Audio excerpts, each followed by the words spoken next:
These are the brand new Elitewheels Marvel II carbon wheels, and they were released about a few months ago, and spoiler, they are very, very good. So I've had mine for about 3 weeks now. I've ridden about 400 kilometers with them. So this is kind of a first impressions video where I'll go through what they're actually like to ride with, what I like about them, what I don't like about them, and why I think these could possibly be the best mid-range carbon wheels you can buy right now. I'll also be answering the big question, are these worth $350 more than the more budget Elitewheels ENT 2.0 carbon wheels? Well, I've tested both with the same tyres on the same bike, and the difference between these two wheels, it's noticeable, let's put it that way.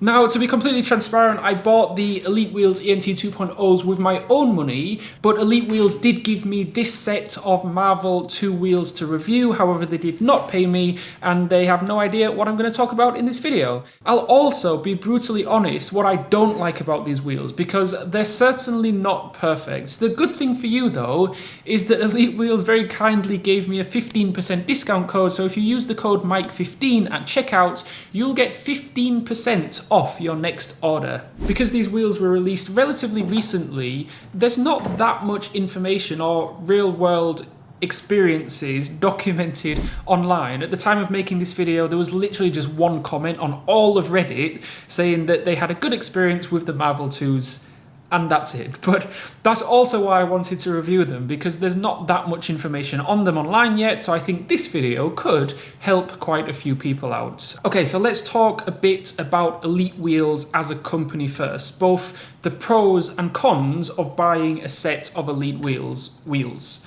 Elitewheels are a Chinese company, which means their prices are generally quite a lot lower than equivalent Western manufacturers like Zip, DT Swiss and Bontrager.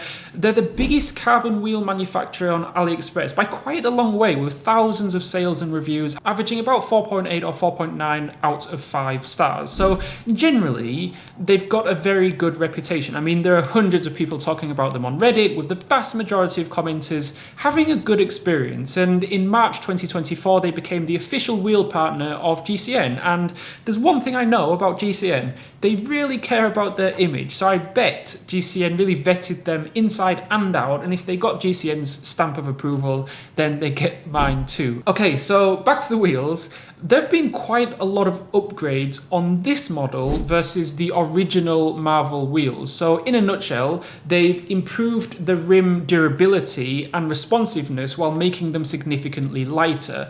With the weight improvements, I'll compare the Marvel 50D with the Marvel 50D2. So the original Marvels weigh in at 1,692 grams, which is on the average to slightly heavier side for a set of, let's say, mid-range carbon wheels. But with these second generation Marvel IIs, they've managed to shave off almost 200 grams, now coming in at just 1,500 grams.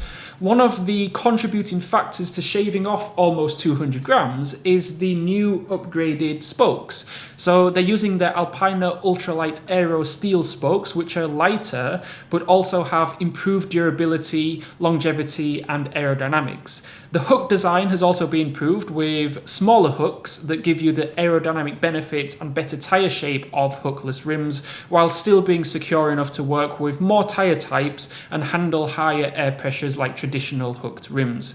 They use their motion hub, which unsurprisingly offers very low rolling resistance and excellent longevity, and this is what it sounds like.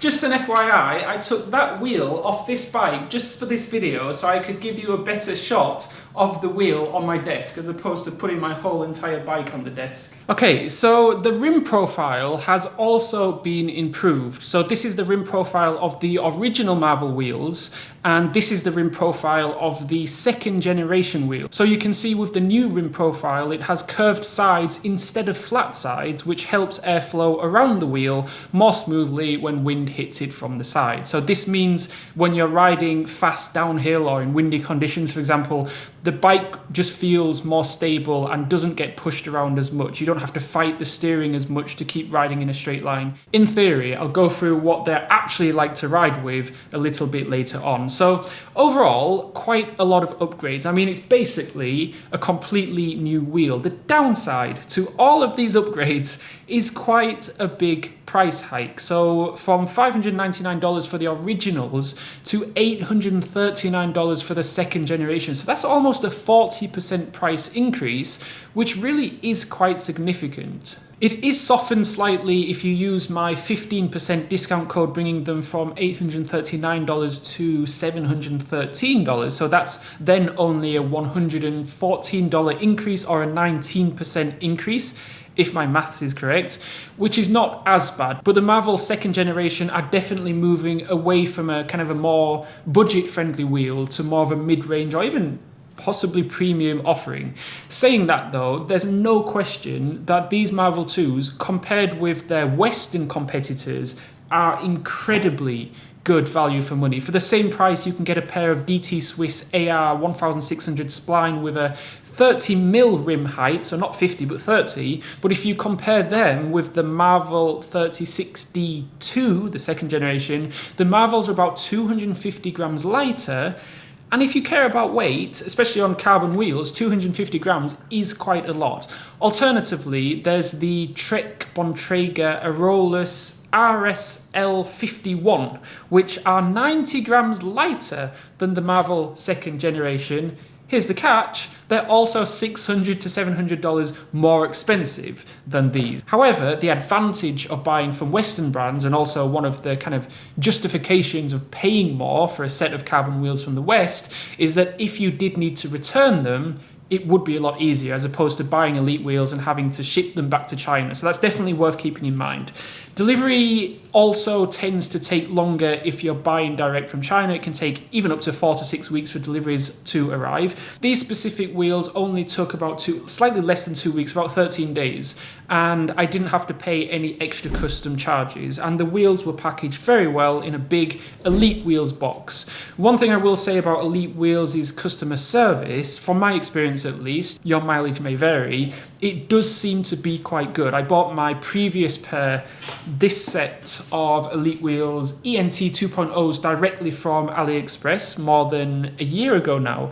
But after making the order, I needed to change them. So I messaged them, but the order had already been placed. So they let me cancel it and make the order again. And if I had any questions about compatibility or import fees or just general product questions, they were always very quick to respond. In terms of rim depth, there are 3 options. You've got the 36mm, the 50mm and the 65mm. So I went for the 65mm rim depth because I have an Ironman 70 point. I have a few Ironman events coming up in the next couple of months and years, and I'm not a fast rider, so I need all the aero gains I can get. And I've paired them up with some Continental GP 5000 STR 32mm tyres running tubeless. Now, Elitewheels, they say that the wheels are aerodynamically optimized for 28 to 30mm tyres, but I just love my 32mm tyres. And this setup, carbon wheels, 32mm tyres, running tubeless, the ride is so smooth. They make the bike incredibly comfortable to ride. The bumps and imperfections in the road are just ironed out. So this specific set of wheels, together they weigh 1,560 grams, which for a 65mm rim depth set of wheels is very respectable. That's 20 grams lighter than the 1,580 grams that Elitewheels state they weigh. And with the GP 5000 STR tubeless tyres, they weighed in at 2,290 grams. And while I was at it, I also weighed my $350 Elitewheels ENT 2.0 rims. I'll do a quick comparison of these two rims, the $350 and about $700 rims, a little bit later on. And you'll see why these Marvels cost twice the price of the more budget wheels. One thing I do appreciate with these Marvel wheels and the more budget ENT 2.0 wheels is the more subtle logos, right? So I don't particularly like it when some brands have their company logos in massive white bold text. I just feel like a bit of a billboard, but with Elitewheels, I mean, you can just about see it here. It's a lot more subtle, so you can choose out of black or light silver decals. I just went for the less noticeable black decals. Okay, so out on the bike, how do they feel? The first thing I noticed was how quickly the wheels responded when you accelerate. So the 200 gram weight reduction compared with the more budget Elitewheels ENT 2.0 wheels made them feel snappy and eager to speed up, especially when you're pulling away from stops or during sprints.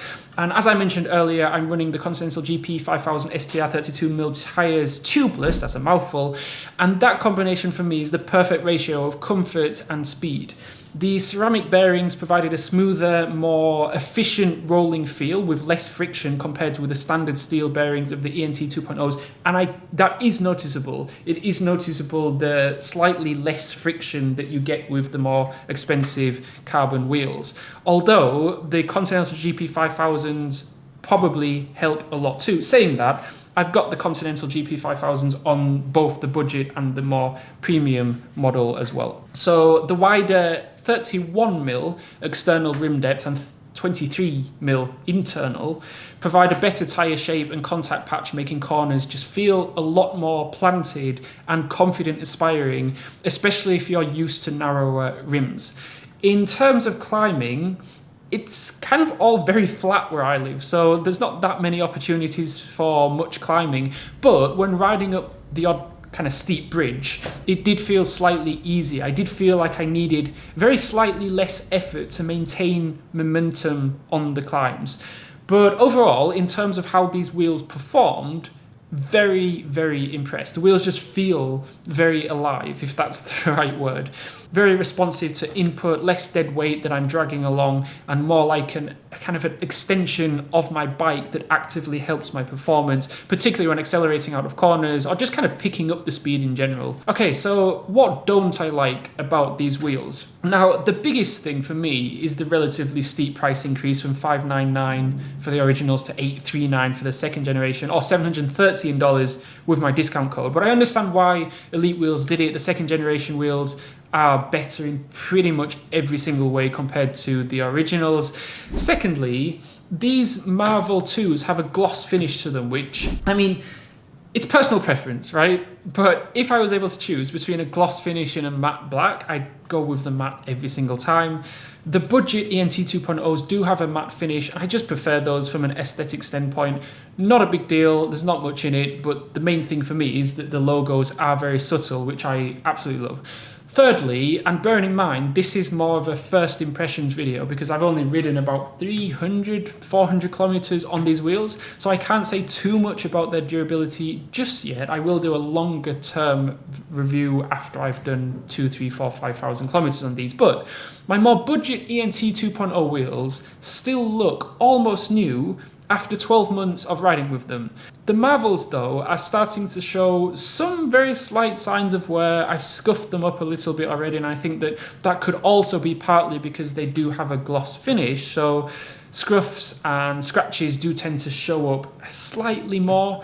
Just something to keep in mind. The fourth thing, and this isn't just specific to these Marvel wheels, because they do need to be ordered directly from China. You do have longer delivery times, usually 2 to 3 weeks. Mine came in slightly less than 2 weeks. You might be hit with customs. I wasn't, but each country has different laws and fees, and if you do want to return them for whatever reason, it's not like you can just drop them off at your local bike shop. So although these wheels are extremely good value for money, you do have to pay in other ways in the form of other inconveniences.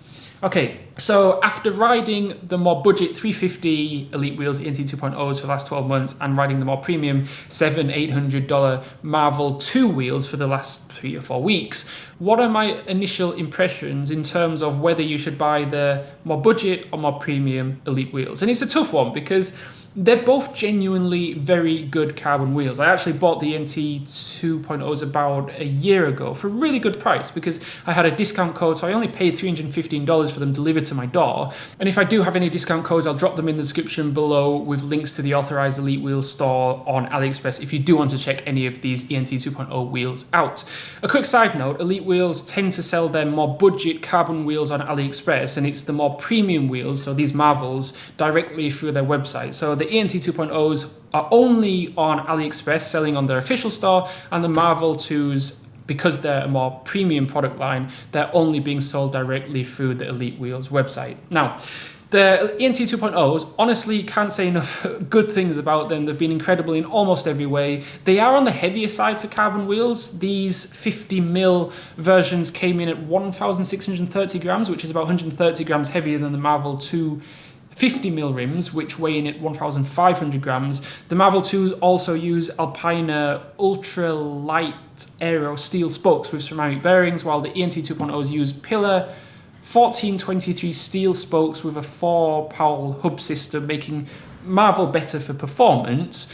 The Marvel IIs also feature wider 31mm external and 23mm internal width versus the ENT 2.0's narrower profile, giving Marvel wheels better tyre compatibility and aerodynamics. And from riding with both of these wheels side by side on the same bike with the same tyres, the Marvels are noticeably more responsive and accelerate easier. If you're really looking to eke out as much performance as possible and your budget can go to about $700, then the Marvel IIs are probably the better choice. So I'm training for quite a few, as I mentioned earlier, quite a few Ironman 70.3s later this year and next year. So for me, because I value the extra performances, I'm really trying to improve my times for each event, I'd go for the Marvel IIs. However, if you're a recreational rider and don't really care too much about performance, honestly, the ENT 2.0s are a really good set of wheels for a budget price. I'll post a full comparison video on the budget ENT 2.0s versus the Marvel II wheels